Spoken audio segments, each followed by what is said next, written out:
ενδοκρινολόγος, επιμελητής στο Πανεπιστήμιο του Νανσί, να μας μιλήσει για το αντικείμενο. Κύριε Καντιλόρο, ο λόγος εσάς.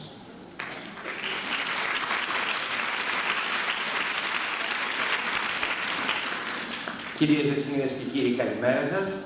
Είμαι εδώ χάρη στην ευγενική πρόσκληση του πολύ καλού φίλου και προέδρου μας, του κύριου Στέλιο Δαμιάρη, και θα σας μιλήσω για ένα θέμα το οποίο είναι κατά τη γνώμη μου πολύ ενδιαφέρον, γιατί θα σας δώσει πρακτικές ιδέες και τρόπο αντιμετώπισης και όχι μόνο γενικότητες.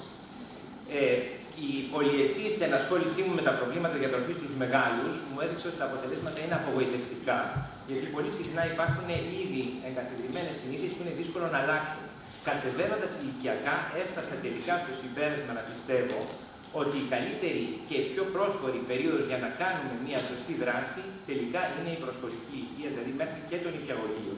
Θα μου πείτε πότε αρχίζει, πότε είναι η πρώτη. Η πρώτη είναι ήδη σε επίπεδο εμβριακό, όταν κάνει μια σωστή διατροφή η μητέρα υφέρουσα τον ίδιο. Αλλά αυτό είναι μια άλλη συζήτηση που μπορούμε να κάνουμε σε άλλη ομιλία. Θα συμφωνήσουμε ότι αν πρέπει να κρατήσουμε τρεις σημαντικούς στόχους για τη διατροφή, οι δύο είναι σαφείς και γνωστοί: να έχουμε όσο το δυνατόν μεγαλύτερο ύψος σε ένα παιδί και όσο το δυνατόν λιγότερο βάρος με την έννοια του λίπους. Για να επιτευχθεί αυτό, αρκεί να έχουμε ικανή ποσότητα πρωτεϊνών, βιταμίνης D και ιχνοστοιχείων, ειδικά ασβεστίου, για να έχουμε μεγάλο ύψος. Και για να μην έχουμε μεγάλο βάρος, αρκεί να μην έχουμε μια υπερβολή στη λήψη λίπους με τη διατροφή και υδατανθράκων γλυκιάς γεύσης, όπως εννοούμε τα γλυκά. Υπάρχει και ένας τρίτος πολύ σημαντικός στόχος, που είναι βέβαια μακροπρόθεσμος και δεν τον πολυσκεφτόμαστε από την νηπιακή ηλικία, αλλά από τότε χτίζεται αυτό το έργο και είναι να έχουμε αγκιοπροστασία και αντικαρκινική προστασία. Και για να το έχουμε αυτό, τα χρήσιμα συστατικά είναι τα ωμέγα πολυακόριστα λιπαρά, οι φυτικές ίνες και ορισμένα ιχνοστοιχεία όπως το σελήνιο του ψευδάργυρος και βιταμίνες άλλες από την D, δηλαδή η Α, η Σ και η Ε.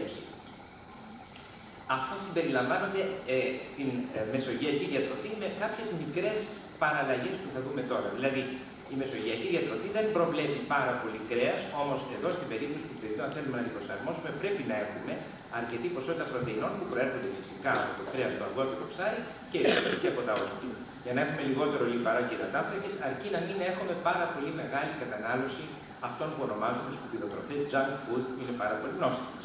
Επίσης γλυκών και αναψυκτικών. Για να έχουμε τα υπόλοιπα πολύ χρήσιμα συστατικά, πρέπει να έχουμε αρκετά λαχανικά, κατά προτίμηση ομά ή μαγειρεμένα, φρούτα και γαλακτοκομικά. Άρα, είναι φυσικά σημαντική η μεσογειακή διατροφή, η πυραμίδα της οποίας βλέπετε εδώ, αλλά με μια προσαρμογή για τον ίδιο και το παιδί αργότερα, με την έννοια της περισσότερης πρωτεΐνης, δηλαδή του περισσότερου κρέατος. Δεν θα επεκταθώ περισσότερο σε αυτά, γιατί θεωρώ ότι τα γνωρίζετε. Υπάρχουν όμως μεταξύ αυτών κάποια τα οποία είναι πολύ δημοφιλή, γιατί έχουν πάρα πολύ καλή γεύση, με κόκκινο, και άλλα τα οποία δεν έχουν πολύ καλή γεύση και δεν είναι πάρα πολύ ευχάριστα σε αρκετά παιδιά, όπως το ψάρι, τα όσπρια και τα μαγειρεμένα λαχανικά, και θα έβαζε σε μια ενδιάμεση θέση τα ομά λαχανικά, τα φρούτα και τα γαλακτοκομικά. Έτσι λοιπόν, όχι μόνο για τους ενήλικες, αλλά ειδικά για τα παιδιά που είναι και πιο ευαίσθητα, η γευστική απόλαυση παίζει σημαντικό ρόλο στην επιλογή του τι θα φάει. Και έτσι δημιουργούνται γευστικές αποστροφές και μια ροπή προς τις κακές συνήθειες, γιατί δυστυχώς, ό,τι είναι νόστιμο, συνήθως δεν είναι και πάρα πολύ υγιεινό. Αυτό θα μπορούσατε να με ρωτήσετε γιατί, αλλά είναι ένα θέμα ολόκληρου συνεδρίου που μπορούμε να κάνουμε πάνω σε αυτό. Γιατί η καλή γεύση να μην είναι και πάντα υγιεινή, αλλά μάλλον το αντίθετο. Έτσι λοιπόν, στις τεχνολογικά προηγμένες χώρες του δυτικού κόσμου, και πολύ περισσότερο και στην Ελλάδα και από τις άλλες, στην Αμερική και στην Ελλάδα, έχουν καταντήσει τα παιδιά να έχουν ένα μειωμένο ρεπερτόριο, θα έλεγα, διατροφής και μια τάση προς τη μονοφαγία. Εμείς λοιπόν θα πούμε τώρα κάποιες ιδέες που θα μοιραστώ μαζί σας για να τις σκεφτείτε και ενδεχομένως να τις μεταλαμβαδεύσετε σε γονείς με τους οποίους θα έχετε επαφή στη διάρκεια της επαγγελματικής σας δραστηριότητας. Θα έλεγα ότι πρέπει να έχουμε 4 αρετές: πονηριά, φαντασία, τόλμη και διπλωματία. Και πώς θα τις εφαρμόσουμε πρακτικά σε 12 ενότητες. Ο γονιός αποτελεί, εκτός από τις συγκρουσιακές οικογένειες όπου υπάρχουν προβλήματα αντίθεσης με τον γονέα, γενικά είναι το παράδειγμα προς μίμηση. Πρακτικά λοιπόν, αναιρώ το πρώτο που είπα στην ομιλία μου, ότι για να πετύχουμε πρέπει να απευθυνθούμε στην πολύ μικρή ηλικία. Δυστυχώς για να γίνει αυτό, πρέπει και οι γονείς να αποκτήσουν ή να προσαρμόσουν τουλάχιστον λίγο τις συνήθειές τους, ώστε να αποτελέσουν ένα είδωλο, ένα παράδειγμα προς μίμηση για τα παιδιά. Φρίτο, όταν στο ιατρείο έρχονται παχύσαρκοι γονείς, για να πάρουμε το παράδειγμα της πεξαρκίας, με παχύσαρκα παιδιά, και μπροστά στο παιδί απευθύνονται σε μένα και λέγουν «Πέστε του γιατρέ να μην τρώει από αυτό ή από εκείνο», το λέει η παχουλή μανούλα εκείνη την ώρα.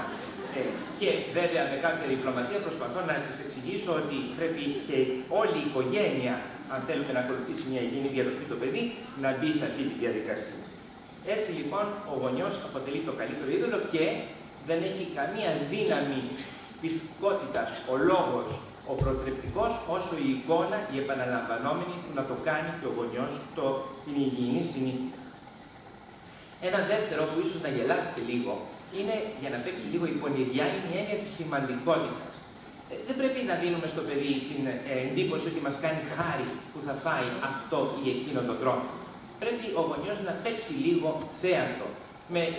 Δεν έχουν καμία αξία το «σε παρακαλώ κάτω για χάρη μου που τόσο κουράστηκα για να το μαγειρέψω». Αυτά είναι χαμένο παιχνίδι από την αρχή.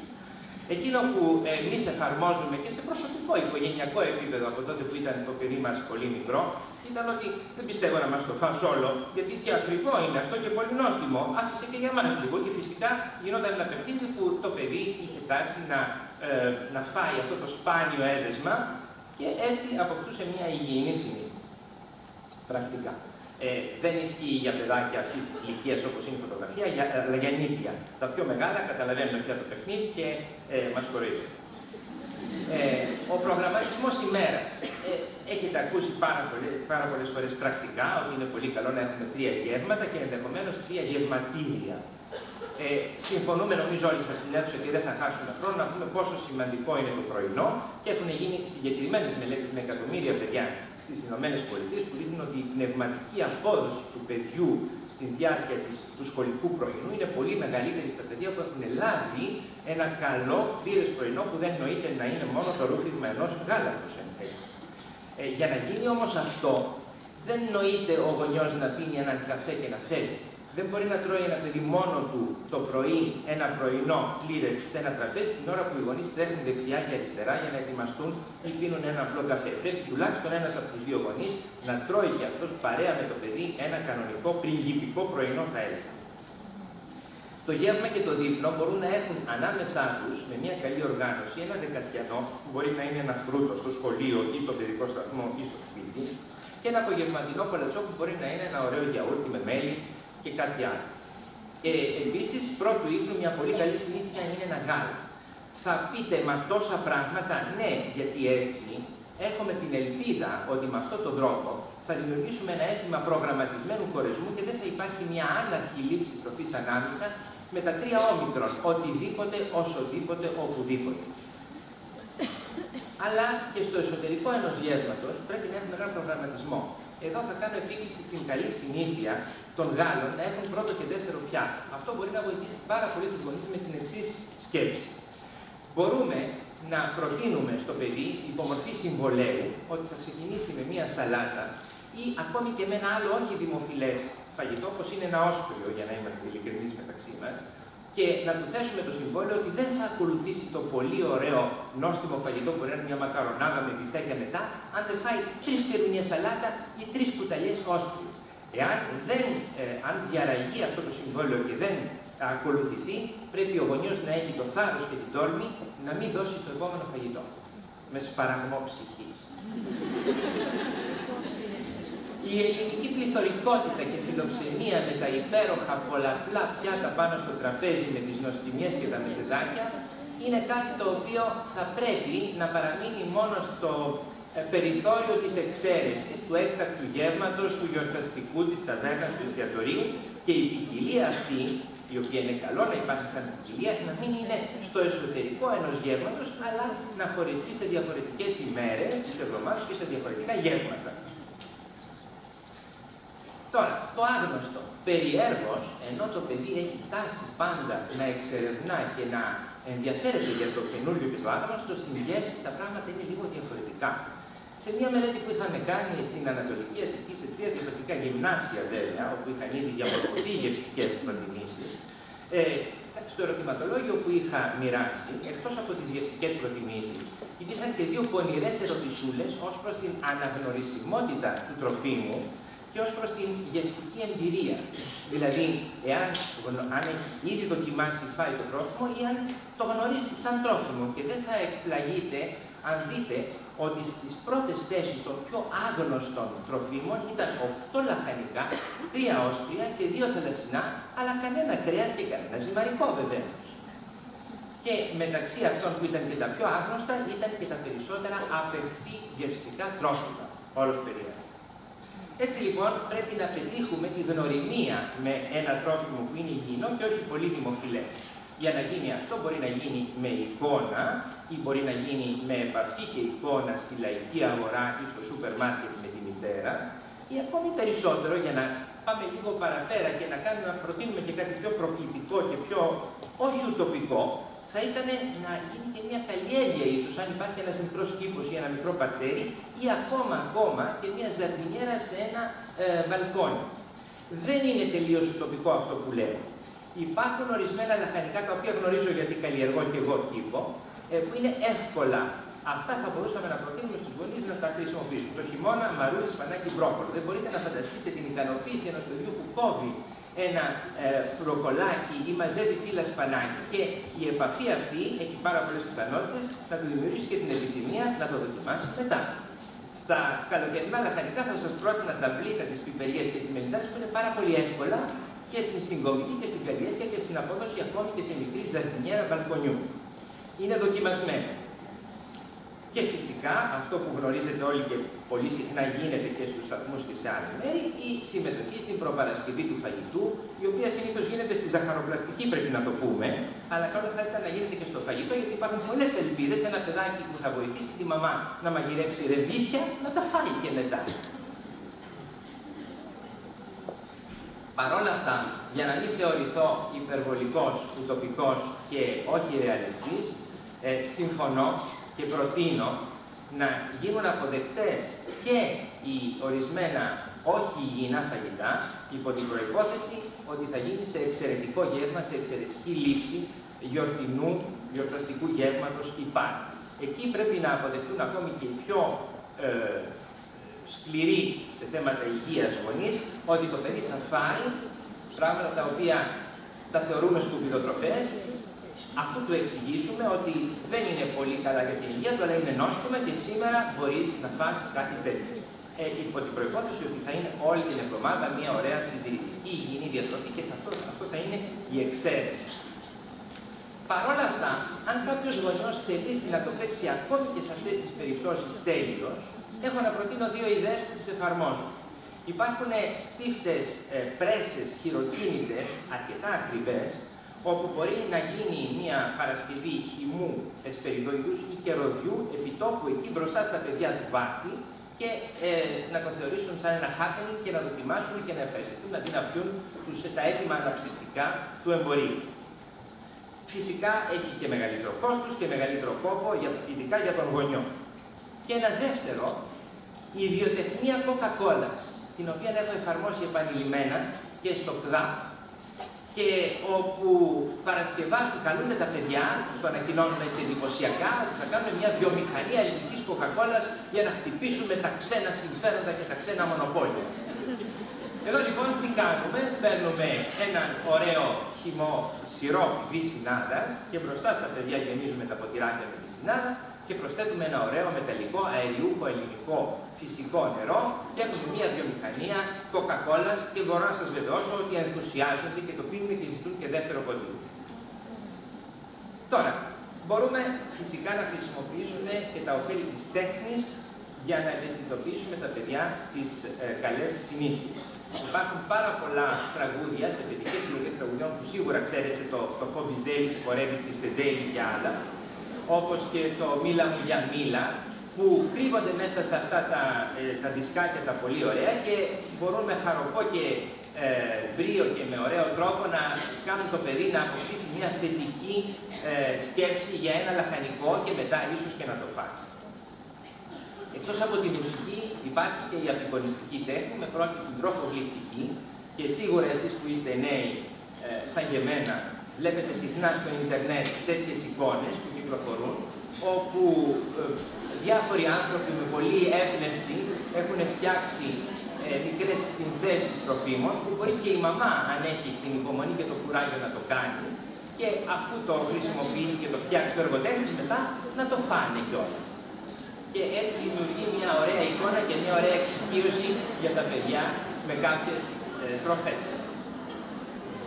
Εκτός από την τροφογλυπτική, υπάρχει και η ζωγραφική και μάλιστα από τον 16ο αιώνα αυτός ο τρομερός τύπος, ο Giuseppe Arcimboldo, είχε αρχίσει να δημιουργήσει θέσεις ζωγραφικές με θέματα που τα ξέρετε μετά, λαχανικά και φρούτα και άλλα. Αλλά τώρα πια υπάρχει με τη βοήθεια της τεχνολογίας ολόκληροι ζωγραφικοί πίνακες που φτιάχνονται στο κομπιούτερ, οι οποίοι είναι φτιαγμένοι από τρόφιμα. Και μπορεί το παιδί, όπως έχω κάνει επανειλημμένα και εγώ, με ευχαρίστηση να τους κοιτάει, να παίρνει ιδέες και μετά ελπίζουμε να καταναλώνει και τα ωραία αυτά λαχανικά που έχει δει στις εικόνες του κομπιούτερ του ή του τάμπλετ του για τα πιο μεγάλα, ελπίζω όχι για τα ίδια, μην κατεβάσουμε το τάμπλετ και τα ίδια γιατί χαθήκαμε. Και εξάπτουν τη φαντασία. Αυτό είναι μια παθητική δράση, αλλά μπορεί να γίνει και ενεργητική, υπό την προϋπόθεση ότι ένας γονιός και ένα παιδάκι θα πιάσουν ένα μολύβι και ένα χαρτί ή ένα κομπιούτερ και ένα ποντίκι και θα παίξουν με τα τρόφιμα ζωγραφίζοντάς τα ή αλλάζοντάς τα και μετά η μανουλίτσα θα μπορούσε πολύ ωραία να μαγειρέψει και το καρότο ή την αγκινάρα για να τη φάει το παιδάκι αφού την είχε ζωγραφίσει. Τώρα, τελειώνουμε με τα δύο τελευταία θέματα που είναι το παραμύθι. Η δύναμη του παραμυθιού τη γνωρίζετε όλοι. Το παραμύθι της Πετρόσουπας υποθέτω ότι το ξέρετε. Αν δεν το ξέρετε θα σας το πω σε όποιον ενδιαφέρεται στο διάλειμμα, γιατί τώρα δεν έχουμε χρόνο. Είναι ένα πάρα πολύ ισχυρό όπλο που έχω χρησιμοποιήσει επανειλημμένως και σε εκπαιδευτήρια και σε ΚΔΑ. Κατά τη διάρκεια της παρουσίασης μπορούμε να παίξουμε με καρτέλες λαχανικών τις οποίες μοιράζουμε στα παιδιά και προσωποποιούν ένα κάθε ένα το κάθε λαχανικό και μπαίνουν μέσα στη μεγάλη χύτρα αυτή που θα φτιαχτεί η σούπα και φυσικά εξηγούμε συγχρόνως κάποια λαχανικά που τρώγονται ομά, κάποια που τρώγονται μαγειρεμένα, κάποια που τρώγονται στη σούπα και είναι ένα εξαιρετικό παραμύθι το οποίο αγαπώ πάρα πολύ και πάρα πολύ αποτελεσματικό, όπως βλέπετε και από τα χαμόγελα των παιδιών στο τέλος της παρουσίασης. Τελειώνω κύριε Πρόεδρε με ένα άλλο θέμα που είναι το θέατρο, το θεατρικό παιχνίδι και το θέατρο. Μπορείτε και εσείς να γράψετε, να εμπνευστείτε και να γράψετε κάτι που να έχει σχέση με την υγιεινή διατροφή και το θέατρο. Το έκανα και έχω γράψει ένα μικρό θεατρικό εργάκι, το οποίο είχα την τύχη να επενδύσει μουσικά ένας πολύ καλός καλλιτέχνης της λυρικής σκηνής, ο κύριος Ξανθούλης, με 12 τραγούδια. Είναι φτιαγμένο ώστε να μπορεί να προσαρμοστεί, να παίζεται και από ηθοποιούς και μονοδούς, αλλά και από τα παιδάκια σε προσαρμογή για τα παιδιά και ευαισθητοποιεί τα παιδιά στις τροφές οι οποίες έχουν ένα παράπονο. Τα λαχανικά, ότι τα παραμελούν τα παιδάκια και γίνεται μια καταπληκτική σύγκρουση και μια μάχη μεταξύ της πίτσας και της φακής και μεταξύ της μακαρονάδας και των λαχανικών. Ελπίζω να σας έδωσα ιδέες και σας ευχαριστώ πολύ για την υπομονή.